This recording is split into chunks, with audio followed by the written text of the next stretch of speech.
DPRD Sumsel melaksanakan sidang paripurna dengan agenda jawaban Gubernur Sumsel terkait pandangan fraksi terhadap APBD Provinsi Sumsel tahun anggaran 2019.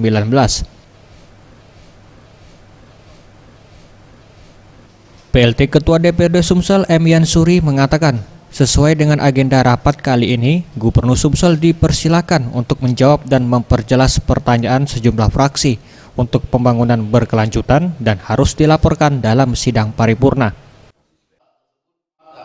Pemandangan umum dari ke-9 fraksi DPRD Provinsi Sumatera Selatan yang semua pertanyaan-pertanyaan dan saran-saran yang memerlukan jawaban dan penjelasan dari pihak eksekutif sesuai dengan agenda rapat paripurna dewan yang terhormat pada hari ini dan sesuai dengan ketentuan pasal 19 ayat 2 huruf C Peraturan DPRD Provinsi Sumatera Selatan nomor 115 tahun 2018. Sementara itu dalam penyampaiannya, Herman Deru Gubernur Sumsel mengapresiasi DPRD karena mendukung Pemprov Sumsel mencabut Pergub nomor 23 tahun 2013 tentang tata cara pengangkutan batubara di jalanan umum yang mendapat banyak penolakan dari masyarakat dan pengguna jalan karena menyebabkan kemacetan.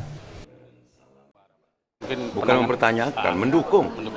Jadi semua fraksi mendukung pencabutan Pergub 23 2012. Ini yang membanggakan saya.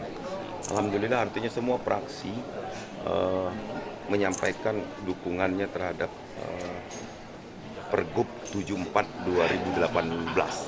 Nah, artinya kita ketahui bahwa Dewan ini adalah manifestasi dari seluruh masyarakat Sumatera Selatan juga yang disampaikan juga, dan tentu ini menjadi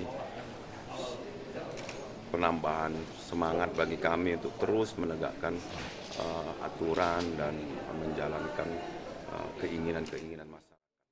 Dengan dicabutnya pergub tersebut, maka aturan terkait angkutan batubara kembali lagi ke Peraturan Daerah Nomor 5 Tahun 2011 tentang pengangkutan batubara melalui jalur khusus. Tim Liputan Sriwijaya TV.